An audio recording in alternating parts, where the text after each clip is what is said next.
avec les 4 ans et plus. Bon départ de Cyrano, numéro 7 également à l'extérieur. La Casaque le ciel du numéro 8, c'est Passalito.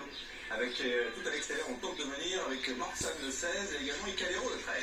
Plusieurs concurrents qui essayent de prendre l'avantage dans cette épreuve. C'est le 7 Cyrano qui fait son retour sur la gazon, qui prend les commandes. Nous avons le numéro 15 Juredu qui a essayé de profiter de son numéro dans les stalles pour se placer assez rapidement en tête. Le numéro 16 c'est Morsan également qui a rapproché du favori.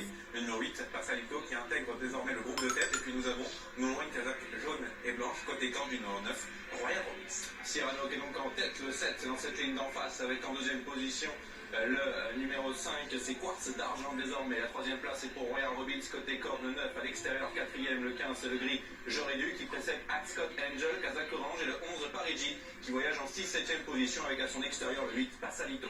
Ça se passe plutôt bien pour Parigi qui est au sein du peloton à l'heure actuelle. Sébastien, on le voit ici sur ce mouvement de caméra qui patiente juste derrière les leaders.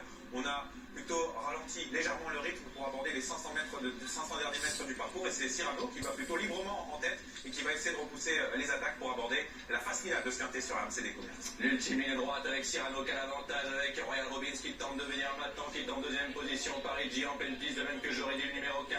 Côté corde, Ronimène qui tente de venir avec Ascot Angel, avec toujours Cyrano qui a l'avantage à 200 mètres du poteau devant Royal Robbins, avec Ronimène, Ascot Angel, celui également qui apparaît à l'extérieur. Cyrano pour la victoire avec Royal Robbins maintenant à 50 mètres du but et Ronimène de plus en plus fort. Ronimène pour la victoire face à Ascot Angel et Ronimène sans doute sur le poteau qui s'impose. Ascot Angel ensuite avoir les places avec Royal Robbins et le 7 Cyrano. Il me semble que Ronimène sur ces images est venu au bon moment au passage du poteau pour ajuster cette lutte finale. Il y avait également Joredu à l'extérieur et puis Cyrano qui a fait longtemps illusion. Photographie générale, on va être prudent entre les numéros A7, 9 et 4 bien sûr. Et puis nous avons le numéro 12 pour compléter la bonne combinaison de ce quintet Bohemian Rhapsody qui avait retenu Yves également. C'est très serré mais il me semble que Ronimène dans un dernier effort est venu arracher la victoire. Il participait à son premier quintet, lui qui venait de s'imposer récemment sur l'hippodrome de Châtillon sur Chalaronne. Oui, exactement.